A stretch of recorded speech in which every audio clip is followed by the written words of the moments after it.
All righty. Welcome, everybody. Thank you so much for taking the time to join us today for our second Fit Nation Lunch and Learn. Matthew, thank you so much for taking the time and opportunity to join us today. We really appreciate it. Yeah, no, thank you for the opportunity. I appreciate it too. Nice. So for those of you guys who don't know Matt joined us in one of our very first webinars that we had when we were kicking off our COVID webinar series. And during that series, Matt, you took us through an overview of how you were going to be opening up and planning the reopening, and you had it in phases. How have things gone since actually doing that? So we're still in what we would call phase one.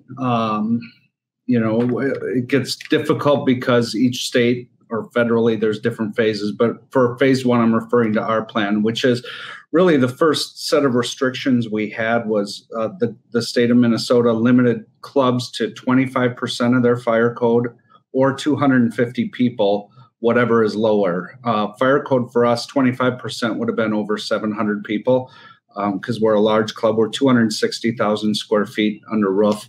So we're limited to the 250 people plus, and that includes staff.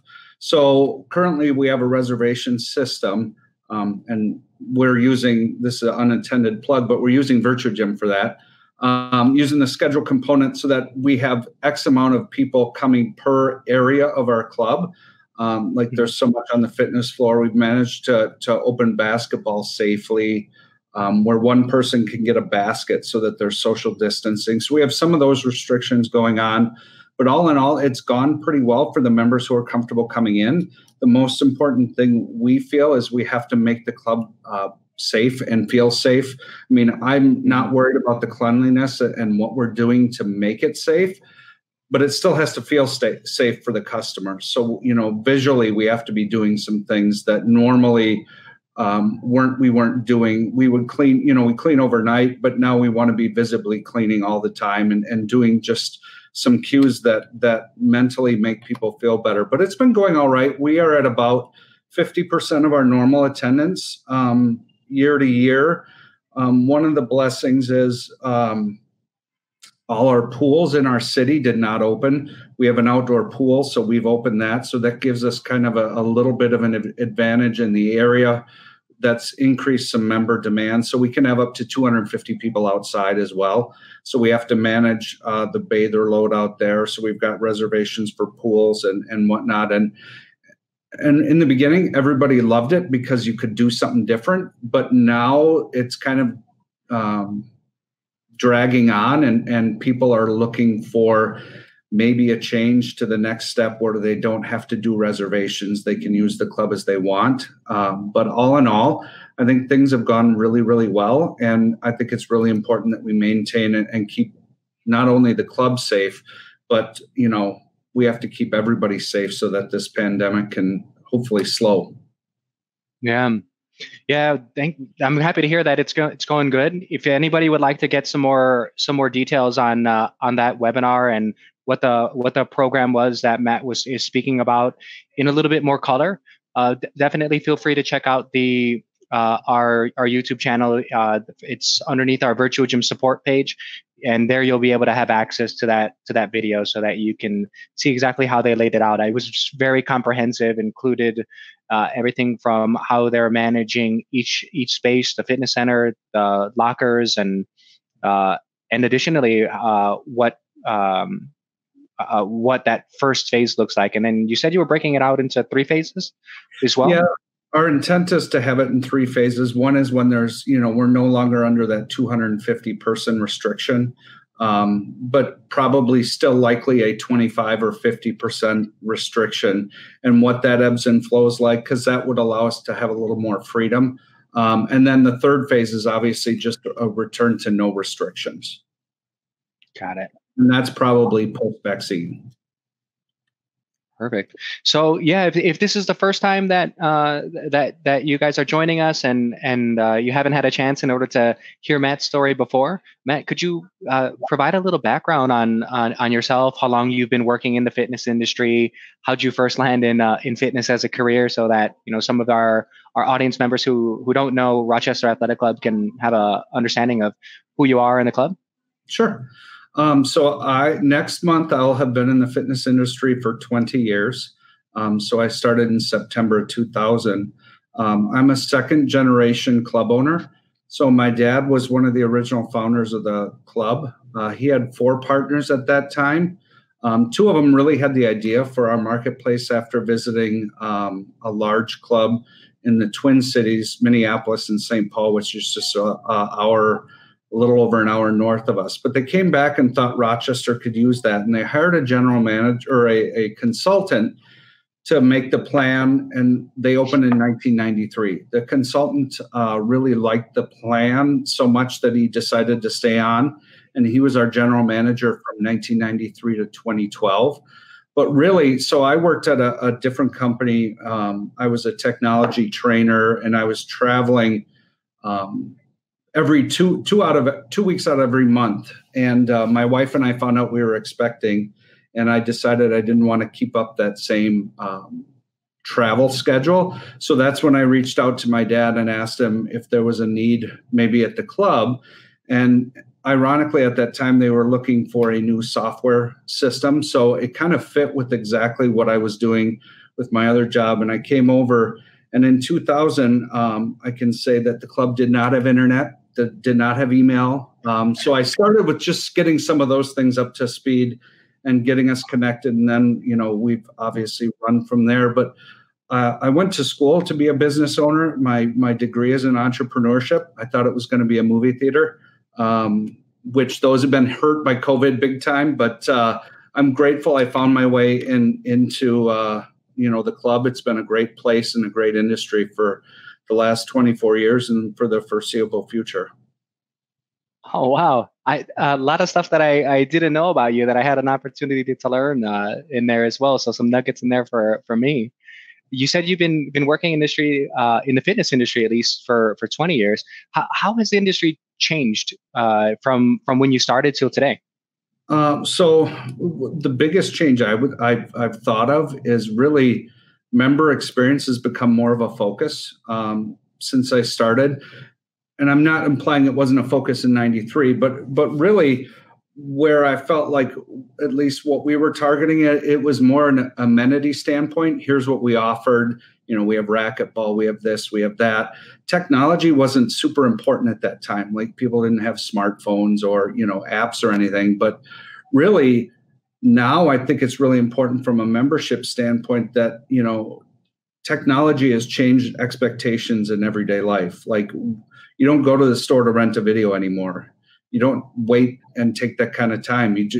Everybody's expecting everything on demand. So having, an app for people to get questions answered, or, having our equipment connect to Netflix, all those just things that piece together to make more of a member experience, that it's way different than what it was in 1993. Really, it was offering equipment, and now it's about making the place as comfortable and as welcoming as possible. Interesting. Yeah, and I'm sure probably there's been a lot of changes as well that have happened with your career from before and in the 20 years that you've had the experience in it as well.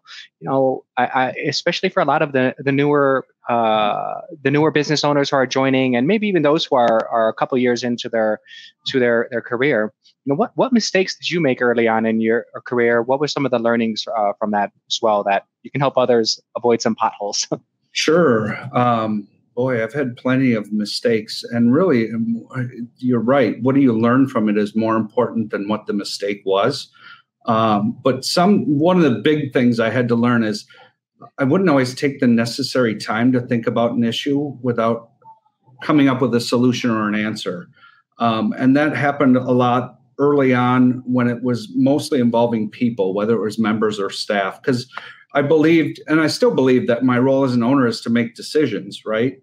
But I used to believe the faster the better. And time was wasted, or I was wasting somebody else's time when a decision wasn't being made as fast as possible. What I've learned is it's okay to say I don't have an answer at this time. I need overnight to think about it. I need an hour to think about it. I'll follow up with you in a week. Whatever it is, define what that period is.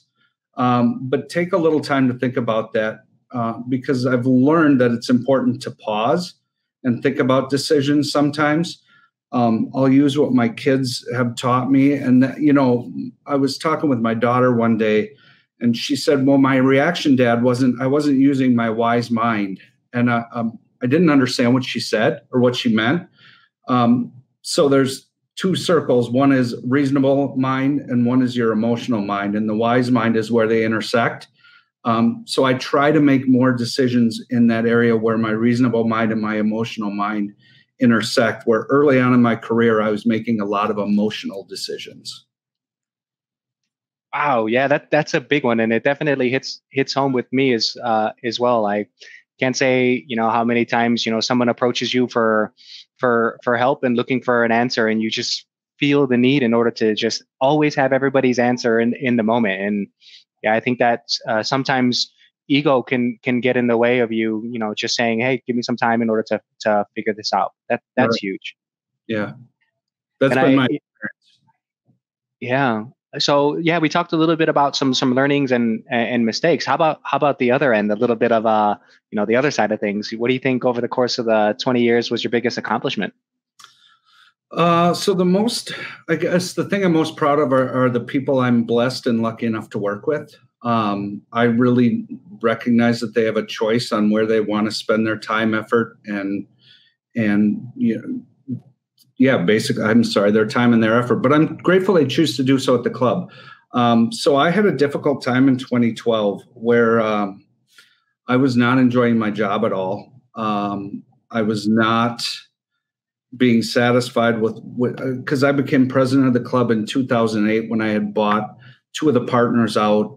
My dad was looking to have less involvement. So I kind of was president by title, but not by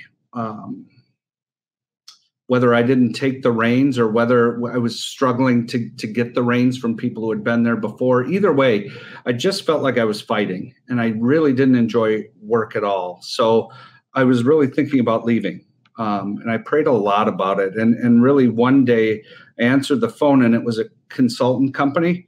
And it was the morning after I prayed the hardest I need a decision because I need to jump off one direction or the other. And so I really felt like I'm going to give this person some time. So what they offered was a complimentary. We come in for 2 days and we assess your business. And it really felt, kind of salesy. But I let the guy come in, and he came and talked to me, and he was a former pastor, which was interesting. And then he was talking to me, and he talked about, he gave me some homework, and he said, I need you to think about this story and this reaction. And his question was about Moses and Pharaoh. And I, again, just felt back to, I was being led to what I had prayed about. And I really decided at that moment that I was getting extended some help. So I was going to roll with whatever recommendations they made. We did that. It was difficult. We had some changes that we had to make. I got taught leadership skills. We changed management at the club. We changed the structure of the club, the leadership of the club, some of the reporting, the things we were looking at. And I can honestly say that I've enjoyed my job 99% of the time since. My dad thought I was absolutely nuts spending that kind of money and that effort on redoing a business that had been running and running successfully. But it just, we were fighting some stuff inside that we didn't know that we were fighting. And just sometimes recognizing an opportunity to learn from somebody else and giving into that was good. And really, we spent several $100,000 on that. But we made that money back in less than 18 months and have been more profitable since. So that really was my biggest accomplishment because it kind of turned our business on its head and we pivoted big time. Wow. Could you go into a little bit of detail of what that kind of looked like? Sure. So, at the time we had a general manager and then we had all these departments that reported to him. We've since structured where we have an executive team, which consists of the general manager. We now have an assistant general manager, our human resources director, and our finance director. And the five of us meet every week. And then we have all our management teams. So the the assistant general manager and the general manager each have about 6 people that report to them, rather than 14 people reporting to one person. So when that one person's gone, like if they take a 2-week vacation, it doesn't just throw everything out of balance, where now they have other people they can report to. And it's not like the general manager left and things went crazy before, but we just lacked a little bit of structure that I think has been good. So the executive team and I focus on big picture policy, overarching things that affect all departments. And then, just the structure has worked. We've got weekly numbers that we look at a flash report. And just, I don't know, the camaraderie of the team is better. We're focused on different things. We changed really the values of the club about 1.5 years after that. And really that kind of rolled through and changed the culture over the next 5 years. So it was, I would say it was a 5-year project. And then after that, we started renovating each sections of the club. So we were doing that at the same time. So we were renovating not only internally, but cosmetically and externally as well. Very cool. Yeah, there's 2 things that jumped out at me as you were going through that, which I feel can transcend to a lot of people who are listening. One is, even if the business is successful and is profitable and things are going well, it's never a bad time in order to evaluate your processes and what's happening in order to find additional improvements. And also one which is huge as well is, just because you're running a successful and profitable business doesn't necessarily mean that it's giving you the joy that it could. Zero fulfillment, and I can honestly say I've enjoyed it since. And I was really at the point where my answer was to leave or to change the business. So I had to explore one of the two, and I chose to work on the business. Yeah.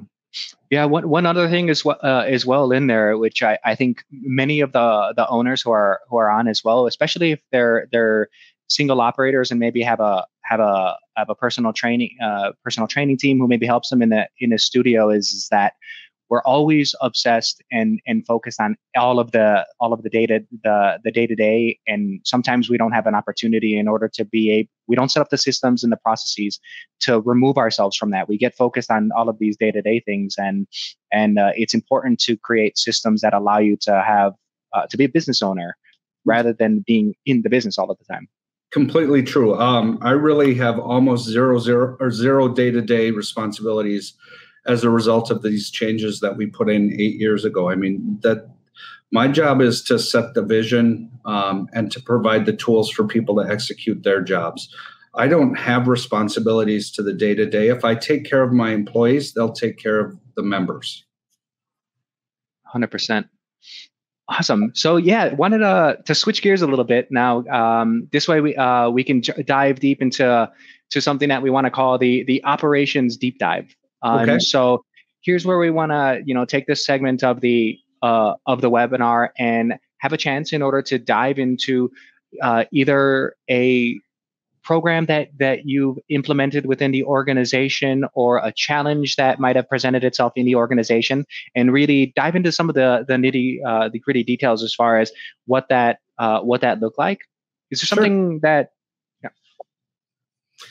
Yeah, so one thing that came to mind is, in 2019, now it's not necessarily, I think, the problem that is interesting, but I would think the approach we took to solving the problem is more of the part that we did that was a little bit different, at least for us. But I want to talk about when we changed our sick and vacation, where, full-time employees got either sick or vacation time, to getting a PTO, which is a bank that they can take for paid time off, and how we approached that and problem solved it. So That same executive team, the general manager, assistant general manager, finance director, HR director, and myself, we meet every year to set goals for the business.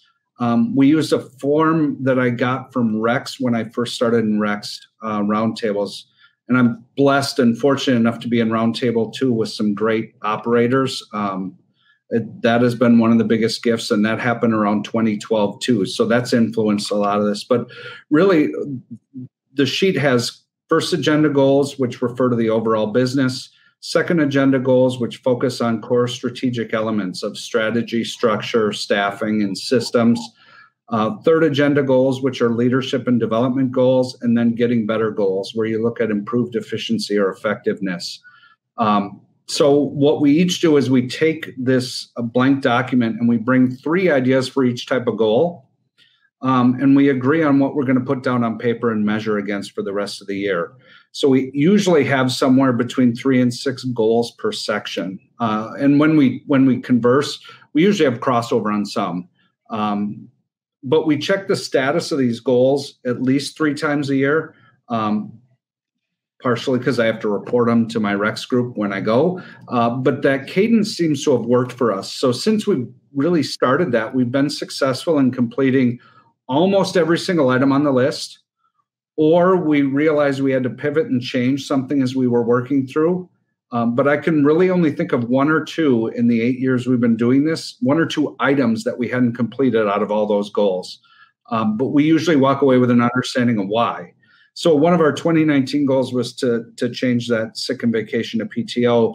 So the general manager of the club is also in a Rex group. We felt it was important to understand what's being offered from a benefit perspective in the club industry. So we each polled our roundtables. I'm also in a local roundtable, which I highly recommend too. I'm in a family business roundtable, happens to be the focus of the one I'm in. But I asked them what they're offering for benefits too, because really when I'm looking at employees, I'm hiring the same people that they're hiring.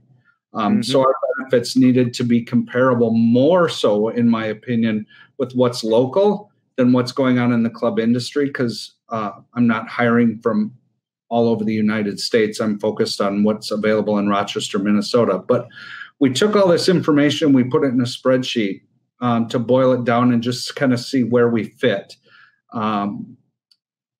But where we changed some things is we took and met off-site then at that point. It was a big enough deal where we wanted to get away from the day-to-day, get away from the daily distractions, and we really wanted to focus on it. So we scheduled at another business in Rochester, we scheduled a meeting in their conference room. We compared the data, shared our thoughts. We agreed to the migration of how we're going to convert people who have banks of hours. We created a presentation, updated the associate handbook, and got a form ready all before lunch. Because we sat there, took the time, did the homework, but we got away from distractions. When we were also there, we had an agenda and we tackled 3 other things. One of the good ideas I felt came out of there is we now sell a guest pass package. Just like people sell personal training packages. But for our members who bring a frequent guest from time to time, one of the feedbacks we kept getting through our survey system is I'd like a cheaper alternative to bring a guest if they wanted to bring one of their kids' friends to the pool every so often. So during that meeting too, we kind of came up with a guest pass package and what that looks like. But I think it's important every once in a while to take it part of your team, focus on a specific project, and get out of the business and talk about it. Because, we still had some stuff to finish when we came back. Our finance director needed to update the payroll software and everything. But really, we got a lot of that work done in a short amount of time because we took the time to get away from distractions and we collected the data first. So that, I think, was a successful way we navigated that problem. Yeah, that's super interesting. As far as the trigger, what was the thing that made you reconsider and take a look at the PTO program and start to create some of these changes? Was it difficult in order to start it, to continue to attract key roles or something else? No, really. my HR director will laugh at this, but he's asked me probably 10 years in a row to look at this program. And 10 years in a row, I would say, I'm not very interested because I knew it would upset my dad. That's the balance of a family business you have to watch sometimes, that maybe, if you're a founder, you don't have to. There's certain things I know that are kind of off limits. I felt strong enough that it was a time to approach that. But we had plenty of staff who were interested in that, because the biggest employer in our town is Mayo Clinic. And Mayo Clinic employs literally 25% of the town, of the total population.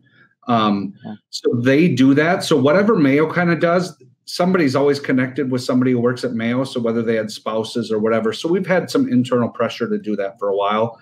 And after, I had one employee in particular who said, you took the last negative away from working here when you changed it from vacation and sick to PTO. She said everything else has always been wonderful. But so, you have to listen to your employees too. That's amazing. So if I understand the process correctly for others, in order to be able to kind of like take that and follow it, you, from what I gathered, it was a combination of, one, finding a group of other club operators, sync up with them to have an understanding of what their PTO packages look like, so that this way you can reference those as a guide. More importantly, look at the local, get together with a local group as well, and understand what the PTO options are in the community, because that's exactly who you're communicating with. And then when you go in order to design these programs with your team, it's a huge advantage in order to go offsite, away from distractions, in order to be able to come up with these plans. And it'll help the plan come together in a couple hours, from what it sounds like.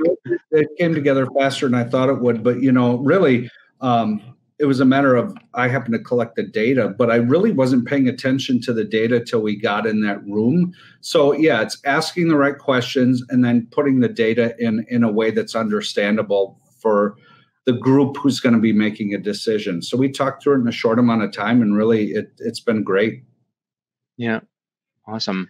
Yeah. And so kind of piggybacking off. Oh, sorry, Derek, go ahead. I was going to say, is it safe to say then, so obviously your company culture and, coming up through the generations is something of super importance to you guys. So although you're kind of making these goals with the leadership team, I think it's safe to say that with a lot of these programs, you're actually really relying on the rest of the team to help implement. Obviously, this particular program with benefits is probably a little bit more complex, right, but with other programs. No, that's huge. Yeah, absolutely. I mean, one of the values that we have as a company is to empower all associates. I really feel strongly like each of us bring a special, unique of what makes you, your skills, your talents, your perspective to your job. So it doesn't make sense for me as an owner to tell someone how to teach a yoga class. We hired them because they know how to teach a yoga class. They've got the personality for it. If they need me to instruct them how to teach a yoga class, we aren't going to have a successful yoga program. So really, yeah, hire people and give them the opportunity to do their best work.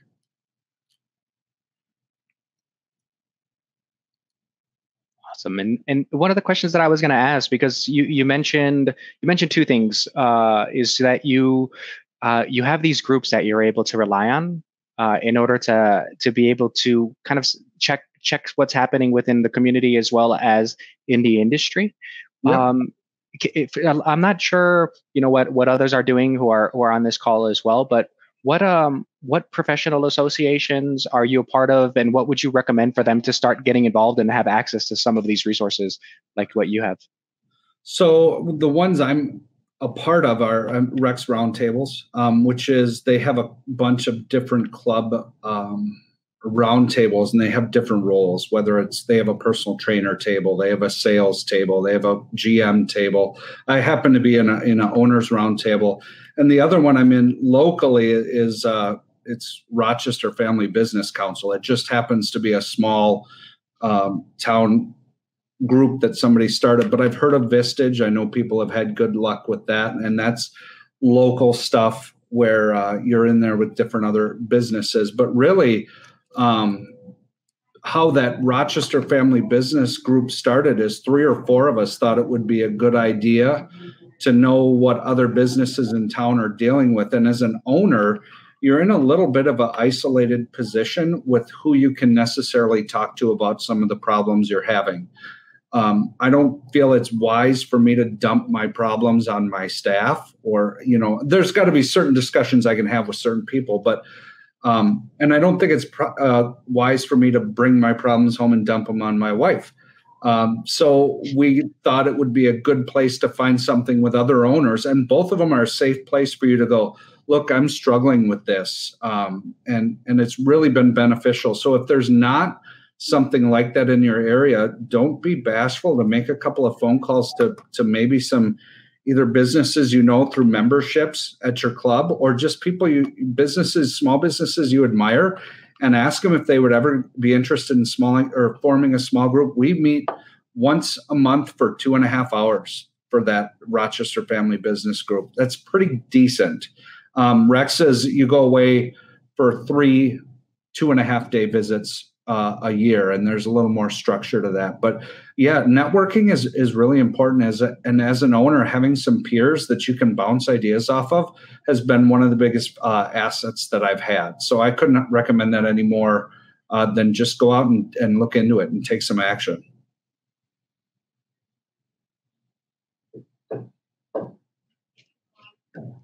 Awesome. Yeah, thanks for that. One of the things I want to do now is also turn it over to Derek. Derek had some questions as well that he had that were more about the industry and trends in that are happening. Derek, can you jump into those as well? Yeah, of course. So I think you're going to come at a very unique perspective from this, Matt, just given that, you've been in the industry for, I think you said about 20 years, et cetera, coming up through the generations.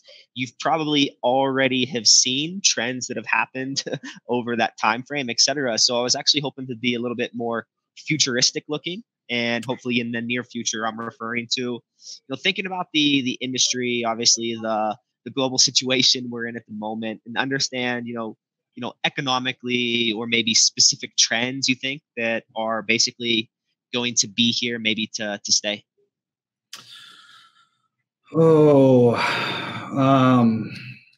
Trends. So what's been fascinating to me, just going through the pandemic, like everybody else, I happen to have 3 teenagers at home. So going from where we were literally home, we had to stay at home. The stay-at-home order is what it was called here. I really became very aware of how social creatures human beings are, and how much certain people need that social interaction over others. My youngest is by far my most extroverted kid, and she just needed that. And when we weren't giving it to her, unfortunately, she was sneaking out and getting it. But that's neither here nor there.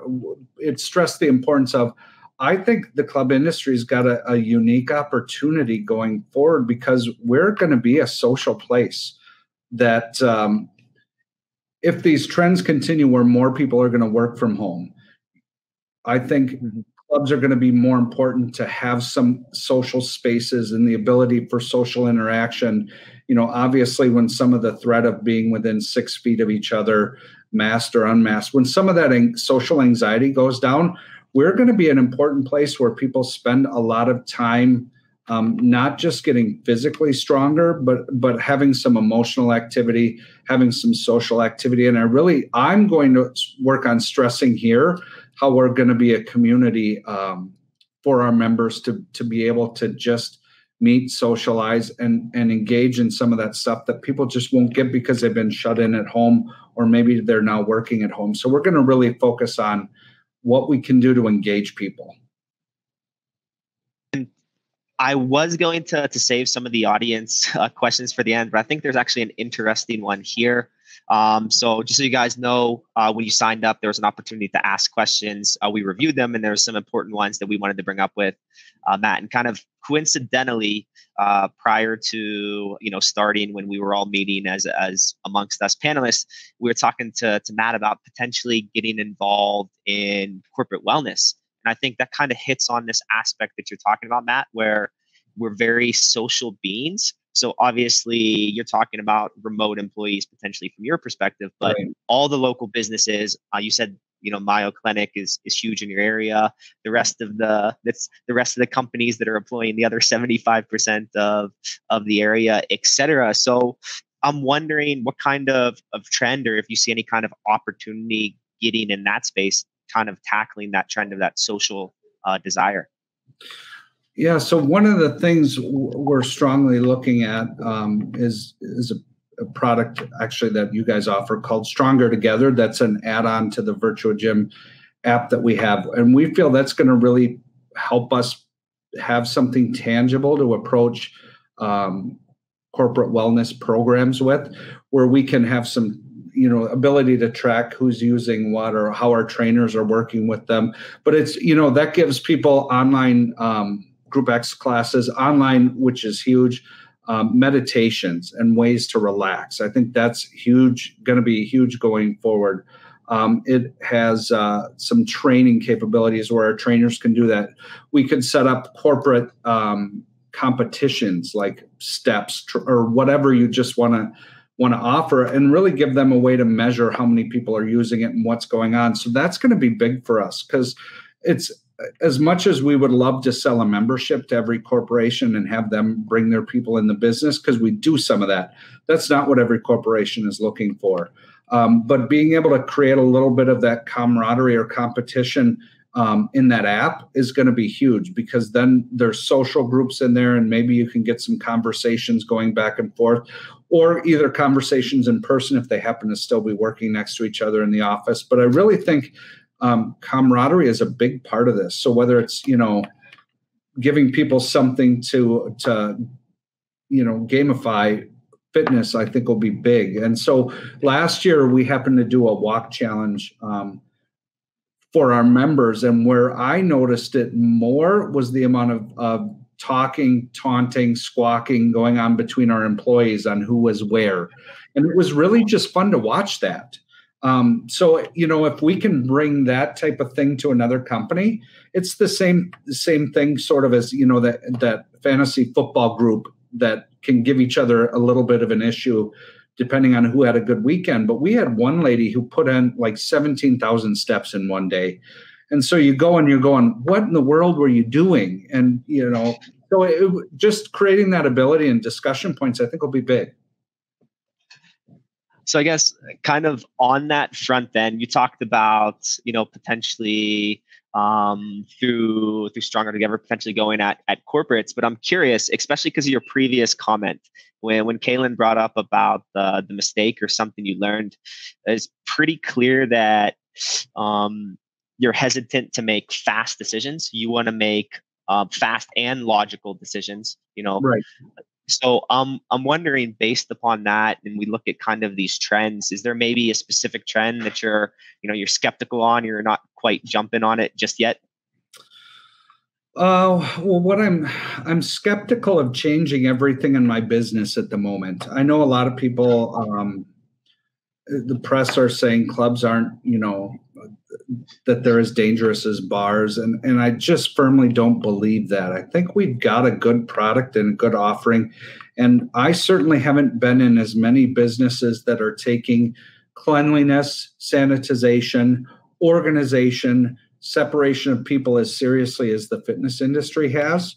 What I see from my other roundtable mates and what I know is going on here, I do think we're going to have to change some things, but I think changing everything wholesale is going to result in confusion down the road.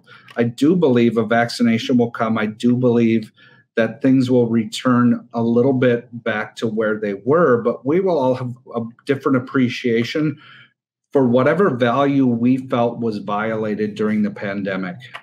So being aware of what some of those are, and like I said, in watching my kids, the ability to have social interaction, especially now with school being what it is. So I just really feel if we're given the opportunity to be a safe place, we need to take that seriously and make it safe and comfortable. But that's one of the big things is I don't want to overreact and all of a sudden, spend the infrastructure to move everything 6 to 10 feet apart and do all that, where I find out in a year from now, that may not be necessary. But I'm being cautious about making some of those changes. I mean, we obviously have every other piece of equipment marked off so that it's safe. So right now we are at half capacity for our equipment. But when I go and start planning equipment purchases and whatever, I want to have a little bit more data of what's going on before we spend that kind of money. That's understood. So, I mean, obviously there's many different opportunities for different ways to drive a business. We're going to make logical decisions based upon basically implementing process by process, and instead of trying to do some kind of face over right at the right from the very beginning, which is having been here 20 years, I have the good fortune or misfortune to have survived 2008, 9, and 10. Like, I know that we had to draw back and reset and do some things then, but we didn't do wholesale changes then either. We looked at what was inefficient and we stopped doing what was inefficient. And we started to stress what people were looking for. And those are the things we got to do again. No, excellent. I think I have one last question before I pass it over to Katelyn. This was actually another question from the audience. So we're talking about all these different trends, the future of the industry. This particular individual seems to see Peloton as a potential in-home product that is going to threat online coaching. And they wanted to know from you, Matt, if you also felt that. So I think Peloton is probably the biggest one out there that I would say would be a threat.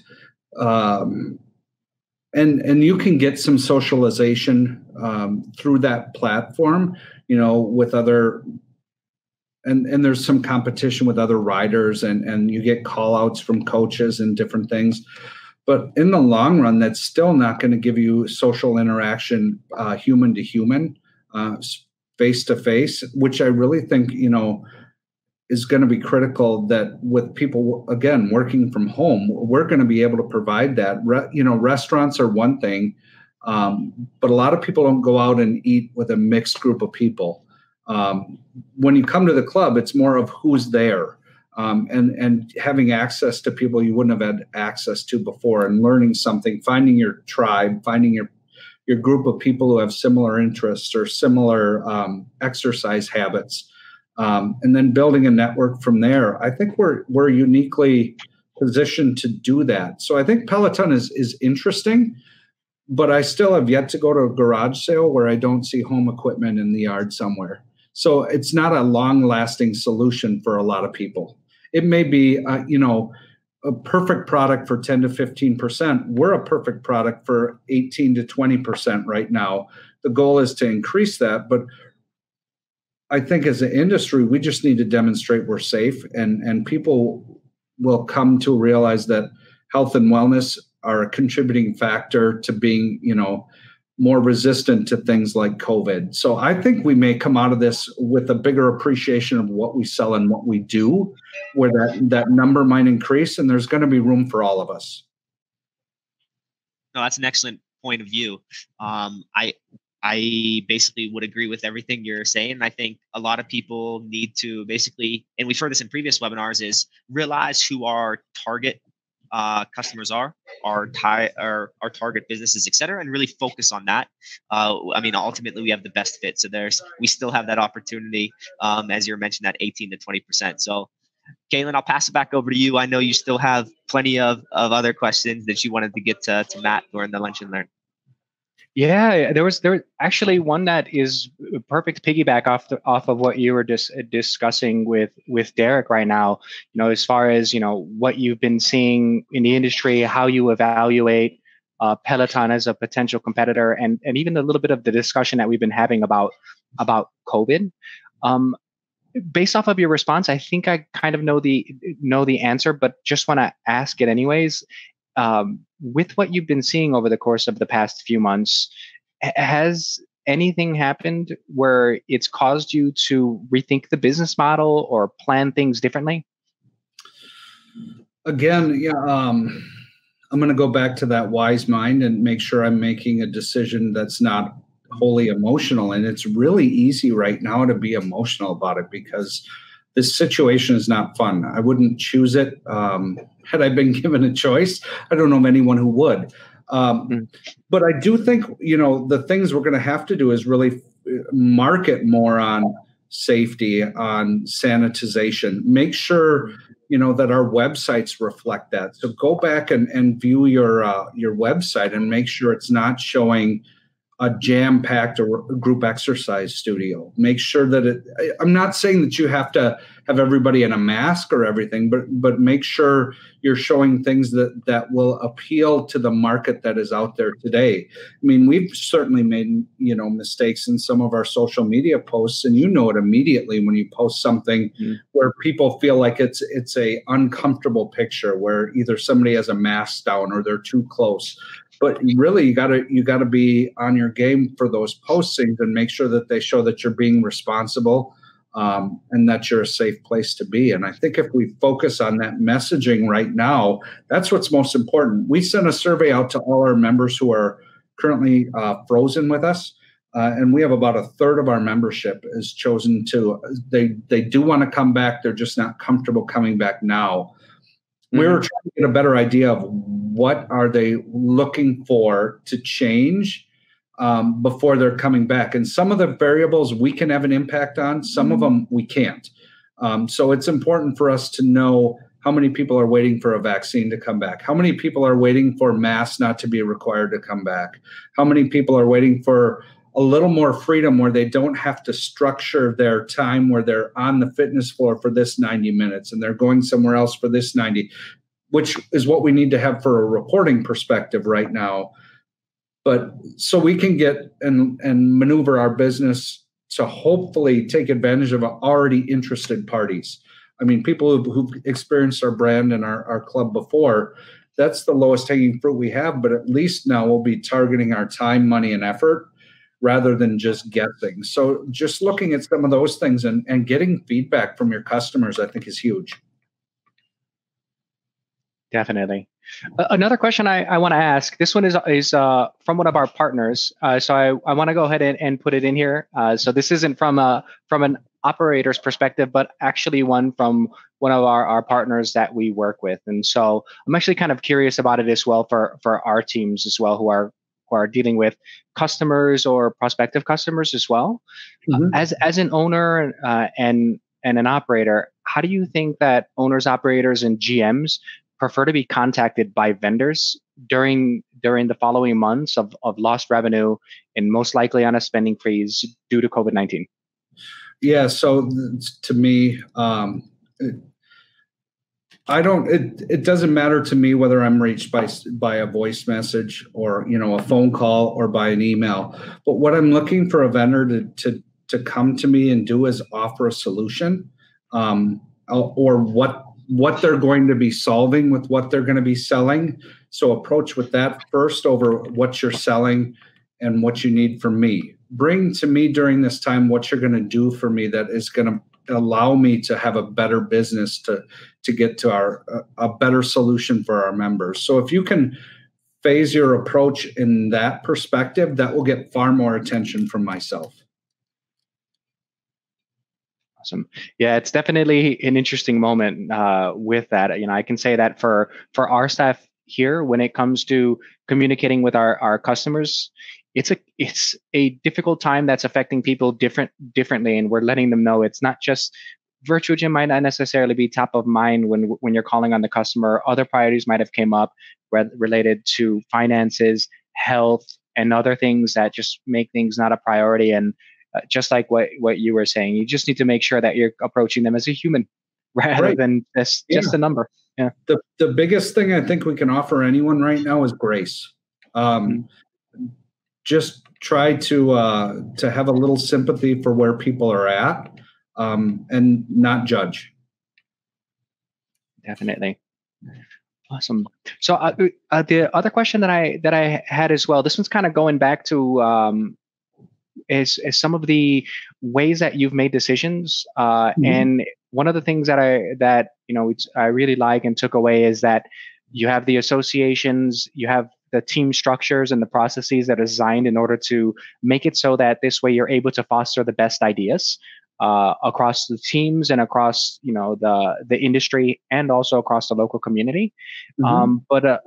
But another question I'm just curious about as well, just from speaking to you, do you have any mentors or people that you personally look to for inspiration?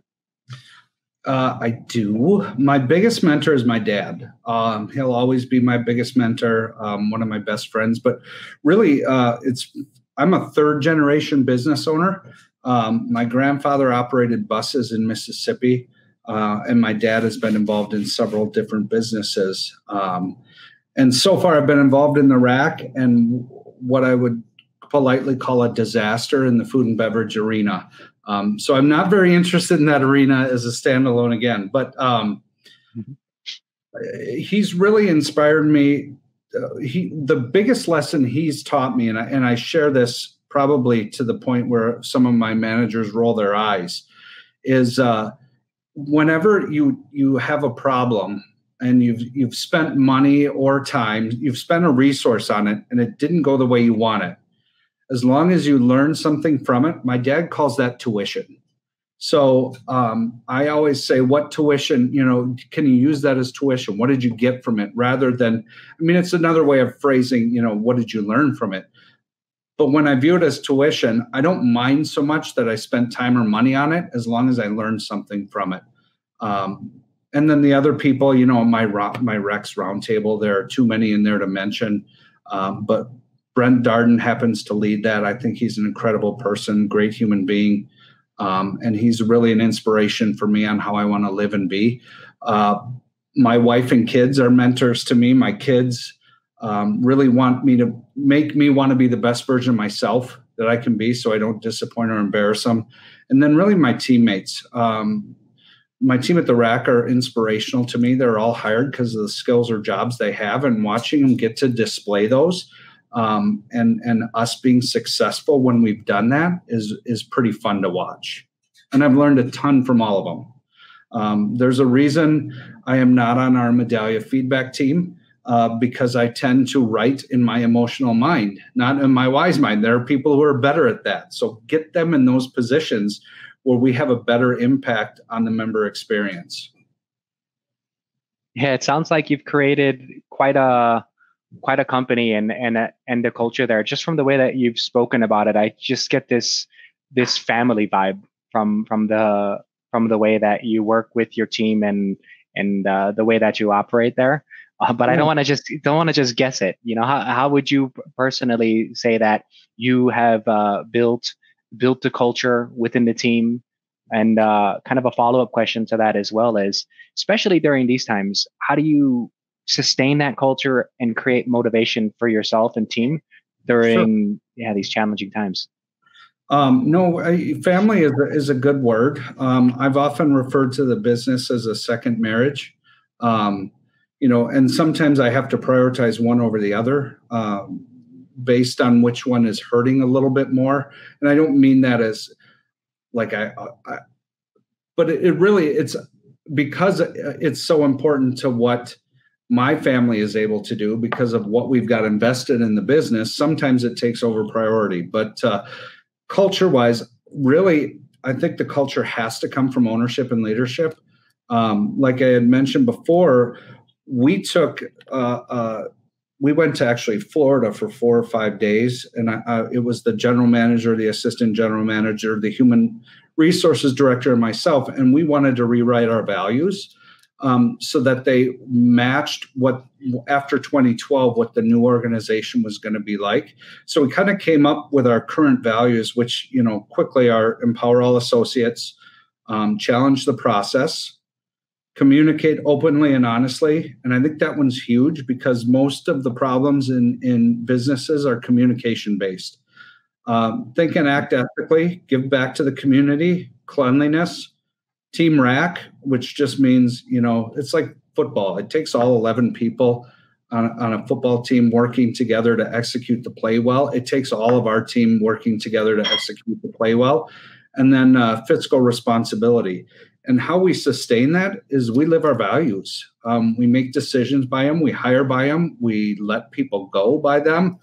And they drive our culture.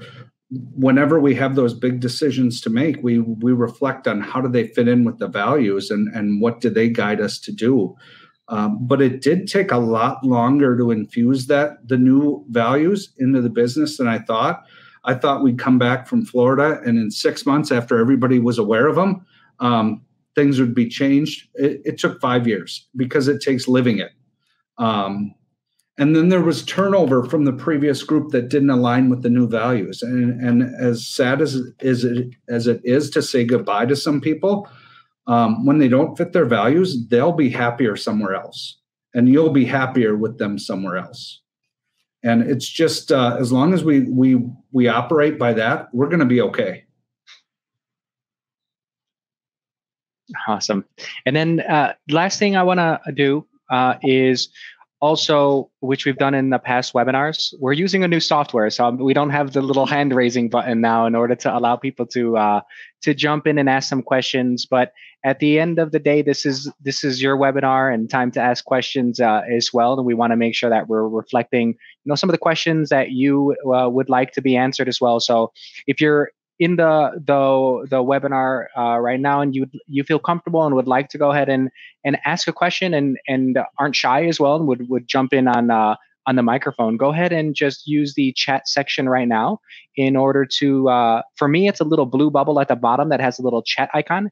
If you click on that and you send a chat to us at the moment and you want to go ahead and jump in and ask Matt a question, feel free and go ahead and put that chat in there saying that you'd like to go ahead and do that.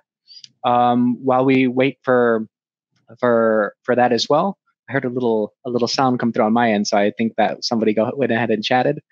So we'll be able to go ahead and unmute you. But while we wait to see somebody come through, one of the last questions on the last question from my side is, I've obviously have seen all of the success and anytime I go to URSA, we're hearing so much about your organization, Matt, and always talked about as one of the best clubs in the nation. What do you think has been the key to the success of the business and your personal success over this time? Oh, that's a pretty humbling question. Thank you for your kind words. I really work very hard to take care of the employees and do the right thing in the moment that we can. And I really feel like my team is a bunch of people with the same mindset where we try to do what's right in the opportunities that we're given. I think we're lucky enough to have, some great insight from the people who started the business on starting at the size they started it, which was crazy for a town of, it was at the time 100,000 people. We've added 40,000 square feet since, but we've really just tried to reflect what Rochester as a community is asking for. We have an indoor park we call the Neighborhood. It's a 35,000 square foot indoor play area, really, for 8 to 13-year-olds. It's not going to be common for a ton of clubs, but we're in Minnesota, where 9 months out of the year, having a 35,000 square foot play place for kids is pretty important. So just being responsive to our community and doing the right thing when we have the opportunity, I think, has been part of our success. Awesome. And one question did come through from Alexis as well, Matt. So the question that she asked is, I think related to COVID and the uncertainty that's happening right now, which is, what do you think about the next 4 months? So the next 4 months for us, really, we were fortunate we had a really good January and February, and then obviously the wheels fell off the bus. We didn't even hit the brakes. Like, it just broke down and fell apart. And we were closed in March through June 10th. Really for us, it's about going through the rest of the year and operating at a break even is really what we're trying to strive to do. And if we can get to 2021, having 2020 operated as a break even, I'll consider it a really big success because that allows us to be around, which I think is going to be important because not every gym, unfortunately, is going to make it. In our community, we've already lost, 10, 12 restaurants. I mean, it's just right now it's to to survive and be a safe place for the next 4 months, and then really to learn where things are at, because we're getting a whole bunch of information on both sides of every equation, and we're going to continue to get that through the election, unfortunately. So once maybe that dust settles, we'll have at least some momentum that is worth building towards. And yeah, that was the question from Alexis. Thank you so much, Matt, for answering that one. And a next one that came through as well is from Frank. And Frank is asking, Matt, how much of your business depends on personal training, and what do you see the future of it for the next 4 months? So, we typically were operating at about a 70% dues, 30% non-dues. A big chunk of that is tennis for us. Personal training is important for us, but it's probably our largest opportunity to continue to grow. So I've really seen we have a lot of clients who are a little hesitant to come back, and we're starting to slowly see that. Really, they just need the opportunity to get somebody in and have a session with them and show them what the new gym post-COVID is like during this transition time. Once they've accomplished that, they're really set. People get comfortable and they understand what's going on, and the routine is different. But it's interesting. I just heard a conversation between a member and a trainer today outside of my office, and the member just isn't comfortable yet. They want to work out in this one area of the club where no one else is. They don't want to be intermixed. And we just have to, again, show grace and be respectful for where people are at. I know that probably doesn't answer the question terrifically, but we're being patient and being educational where we can is really the approach we're trying to take. Yeah, thank you so much, Matt, on that one. And we are at time already. So lastly, I just want to say thank you to everybody who took the chance in order to join us today. Thanks again, Matt, for sharing your time with us as well, and those words of wisdom with us and our team and everybody who's joining us today. We really appreciate it. Yeah, thank you.